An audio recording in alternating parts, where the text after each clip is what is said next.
have one of my favorite Festival Fridays guests joining us. This is Dr. Joan Sangster, and Joan is an Emeritus Professor from Trent, and she is an expert. Let's do that.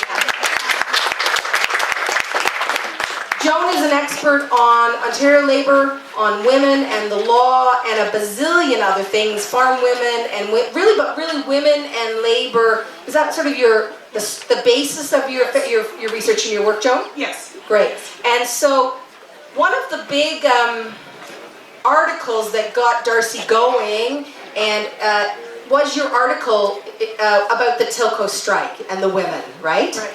Yeah, so I'm going to actually sit over here because Joan's going to do her talk. I'm so excited. And then I'll come and join her for a Q&A at the end. So everyone, Dr. Joan Sangster.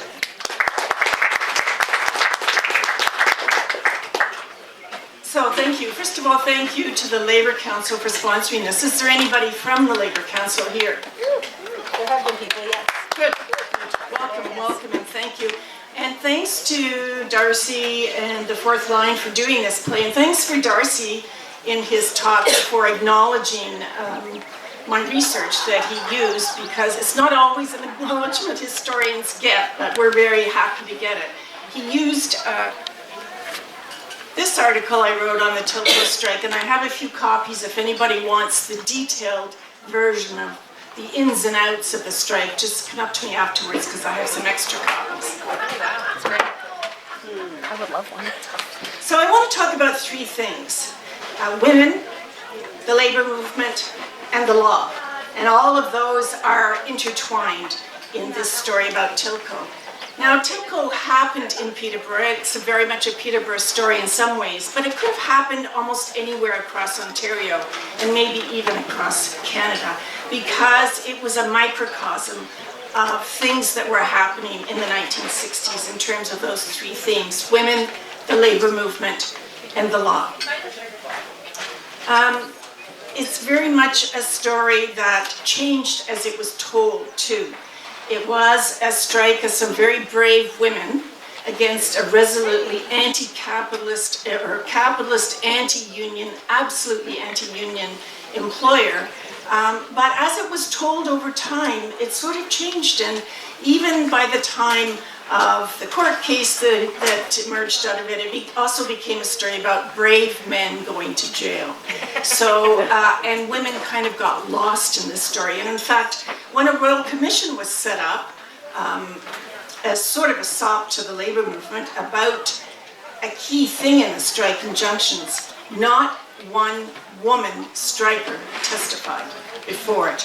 They were all men from the labor movement who spoke before this Royal Commission, which tells you something about the 1960s. So it's nice to see this play putting women center stage once again and telling a story about working class struggle, which, let's face it, is not the story that we get from a lot of mainstream history. So the first thing, women. The women at Tilco were in a small firm, not very well paid just above the minimum wage. And most of them were single, but there was a small group of women, married women, women with children, some of whom were the leaders in the strike. And in some ways, the role of women in the workforce is reflected in this strike. Contrary to what people think, after World War II, women were temporarily pushed out of the workforce, but the long-term story was that more and more women, particularly women with families, went out to earn a wage, as well as, I might say, as working in the home. So this is the long-term trend. More and more women going out to work, but they tended to be, a lot of them, what I would call a second tier of the workforce. They tended to be in lower paid jobs, smaller manufacturing firms, service work, which was not organized, clerical work, a lot of which was not organized at the time. And they were situated in that second tier, and very often very hard to organize, in places that were very hard to organize. These were the women who went out on strike. And they were often portrayed in the media as until workers, in other words, working until marriage. But the reality was that the male breadwinner was something of a myth. And most women worked to support their families, including the younger single women who paid money to their parents, to their families, which they needed to keep the household going. So these women needed to work, even though they were often portrayed as secondary workers. What happens after World War II is important, I think, to this story, and it's important to the legal part of this story, too. At the end of World War II, during World War II, at the end of World War II, a number of very militant strikes, often of big workplaces like Stelco and the auto plants and Ford and Windsor and so on happened. And they resulted in a new legal regime, new laws that were supposedly there to protect labor, to allow them to bargain collectively, allow them to organize legally and bargain collectively. Let's get a drink here. Water. Yeah. And for example, one of the things they won was the union dues checkoff. Do you know what I mean by that? You know, the automatic checkoff of union dues from your paycheck, which really helped to stabilize unions. This came about after a strike at Fort Windsor, in which Justice Ivan Rand, a Supreme Court justice, intervened as a mediator. And remember that name, Ivan Rand. So he said, we have to have this to stabilize labor relations. And a lot of these laws and labor relations boards emerged out of this period and often referred to as industrial legality. So you have a really much more legalized labor relations system. But again, it tended to favor that first tier of workers. Those workers in Peterborough who were at UE or Outboard Marine or at Stelco in Hamilton, right? Big industrial unions. It didn't really help as much the second tier of the workforce who had a much harder time organizing. And so they are the Tilco women. So you have more and more women going out to work, but not necessarily being validated as workers, you know, workforce workers, secretly doing all that work in the home as well, contributing their needed wages to the family.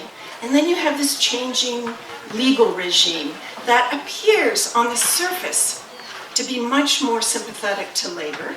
And it was, in a sense. If you were working at Stelco, you had a lot more rights than you did in the 1930s. But it also hemmed you in, that labor relations regime. And so what you actually found in the 1960s was a lot of rank and file revolt from within the labor movement itself. This, too, was the atmosphere in which Tilco happened.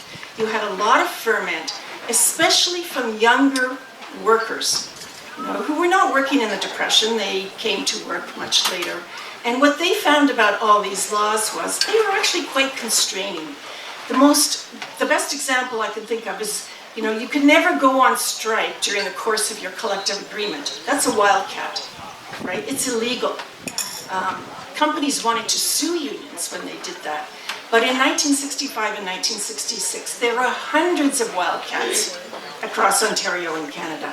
This was an absolute tsunami of rebellion from the ranks. And these were very wild, as the person who's written about them, Brian Palmer's in the audience, as he says in his writing, they were truly wild. They were, you know, unhappy young men who really saw that this legal regime was a bit constraining. They're what somebody called the working class equivalent to a student citizen. Young male workers who were really unhappy with the labor leadership, who they saw as just too, you know, conservative and obedient and accommodating and so on. So you have this working class ferment going on in the 60s. You have these women more and more going into the workforce, and you have dissatisfaction with a legal regime which favored larger unions and could be quite constraining. And what these young workers were saying is, you know, these laws really benefit capital. If you're thinking about capital-labor relations, these laws ultimately come down on the side of the employer, which was true, actually. It was not a conspiracy, but the regime was set up to stabilize production for employers. And so when you come to Tilco, you have these things coming together. because you have women who are not being validated in terms of their work. They find it very hard to organize. And they're finding a labor movement that is not always sympathetic to women workers. In Peterborough, everything's complicated by one last thing: a Cold War. We all know what the Cold War was, McCarthyism, hysterical anti-communist witch hunts, real witch hunts, not the kind that Donald Trump talks about. And Peterborough was actually divided into two labor movements. The UE workers were not even allowed to join the Labour Council because it was perceived that their leadership was a communist leadership. The other unions, on the other hand, whose leadership was very CCF dominated, weren't going to let them in. And it was quite a vicious situation which dampened down dissent and which actually discouraged, I think, discussion about women's equality. So you had a very destructive Cold War. That too set the scene for Tilco. Because what actually happened in Tilco was that the Cold War in Peterborough thawed, probably for the first time in many, many years. When men went to support women on the picket line, it included both the so-called communist UE and the CCF steelworkers. But I'm jumping ahead. So, the law.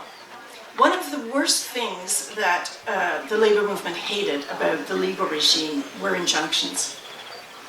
And they especially hated these things called ex parte injunctions. They were a kind of interim injunction. And at that time, you could go and get an ex parte injunction from a judge, as they did, as the employer did at Tilco, drove to Toronto, got his lawyer before a judge, and said, there's terrible violence on the picket line and blah, blah, blah. You didn't have to tell the union. You didn't need evidence. You didn't have to have any people there refuting your testimony. You just told this judge, and he said, here's your injunction, ex parte, 4 days, go. And what happened, of course, was that in 4 days a strike could be broken. And what also happened was, when you went back after 4 days, most judges rubber-stamped a permanent interim injunction. And the tragedy about Tilco, I will say, is that their lawyer agreed to it after 4 days, because lawyers, what can I say? They tend to take the safe route. They didn't want, a major kerfuffle. And so, by the time the injunction was permanent, the strike was actually lost in a way, because the only thing these women had was their labor power. The only real instrument they had to win this strike was to make sure the plant was shut down and there were no scabs or strike breakers, and they lost because of the injunction. So you can imagine how much the labor movement hated injunctions. And they felt that judges just were part of a kind of class of people who didn't really understand labor, and they just gave them out routinely. And frankly, all the studies by law professors said exactly the same thing, that these were really detrimental to labor relations. They actually increased violence, they were unfair, and so on. And so that injunction became the core, in some ways, of the resistance that joined these women on the picket line. All the men from the UE and the United Steelworkers who came down to demonstrate in February. The women went on strike in December. The big demonstration took place in February, and they weren't really breaking the injunction, they say, because they were kind of just outside the bounds of the picket line. So it was really a demonstration. Well, sorry. The law was not interested in that. There were 26 men arrested. They were tried by a judge. They were forbidden a jury trial. And I think a jury trial would have been very sympathetic to these guys. They were tried by a judge and sent to jail. And then suddenly the story was very much becoming these heroic men going to jail, and the pictures in the newspaper showed their wives walking them off to prison, to Millbrook and to the Peterborough jail.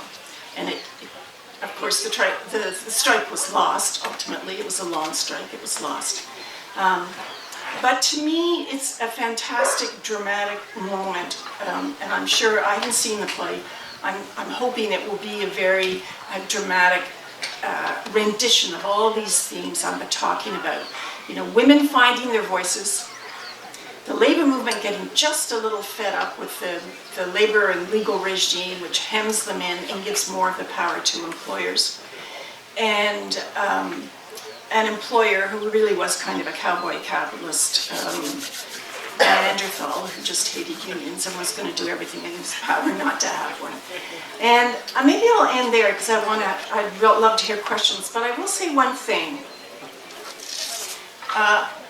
Ex parte injunctions were gotten rid of, but we still have injunctions, as we all know. They're still used. They're used especially against environmental demonstrations, we know.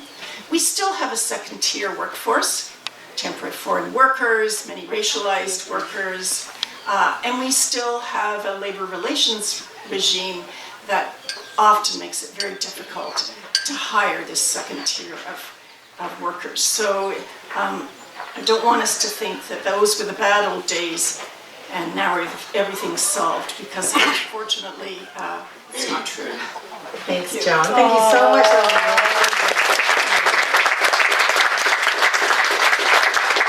I'll ask a couple questions, and we'll see if anybody else has questions, but I wanted to, could you explain what, like, did the injunctions do all different things, or were the injunctions, because in the play there's one specific reason for the injunctions, but was it only that reason that the bosses were interested in? Maybe you can explain to us. Well, the injunction, when they got the injunction, they went before a Toronto judge, I might stress, and they just basically said there was violence on the picket line, and it was against management.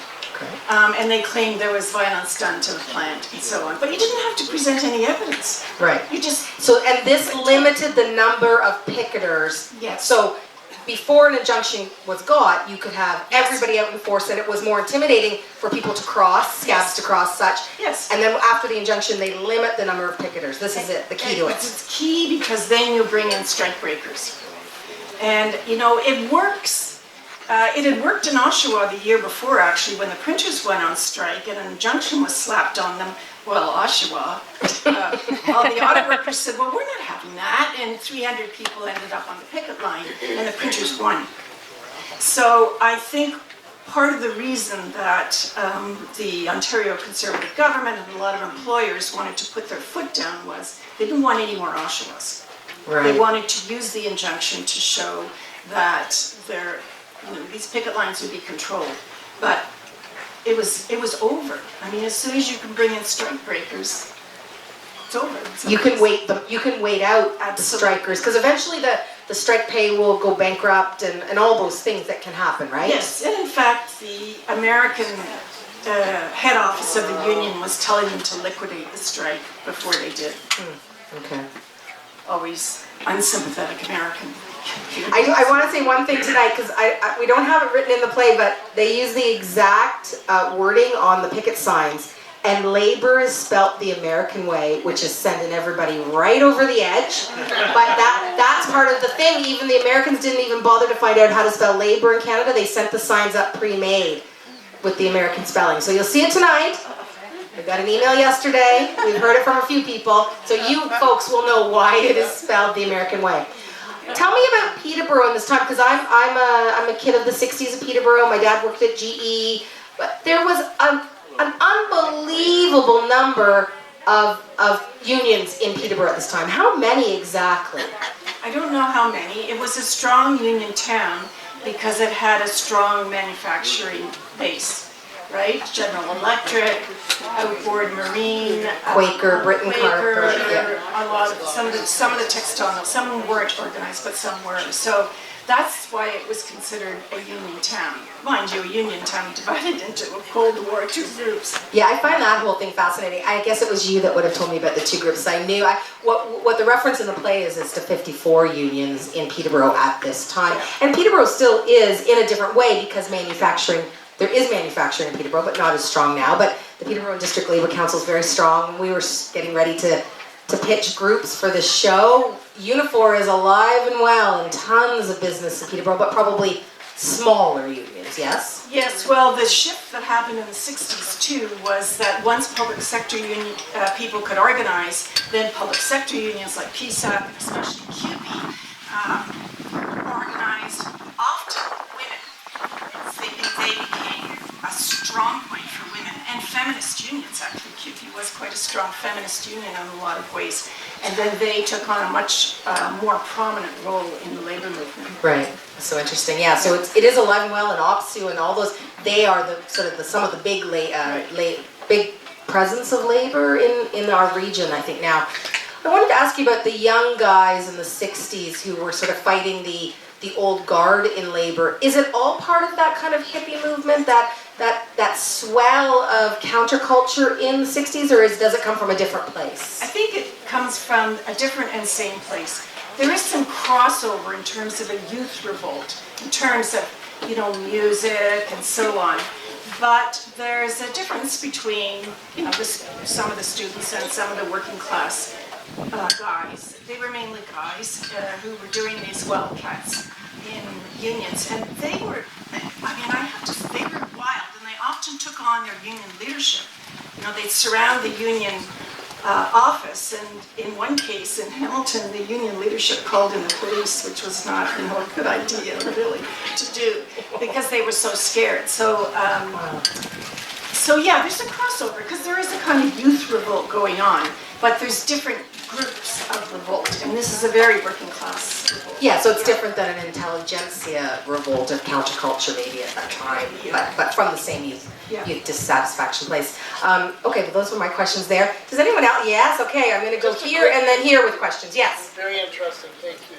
UE and CCF, what? I don't know what those are. What is Okay, that? so the UE was the United Electrical Workers. Okay. It had unionized General Electric, which is a very large plant at that time. It was the largest GE plant in Ontario.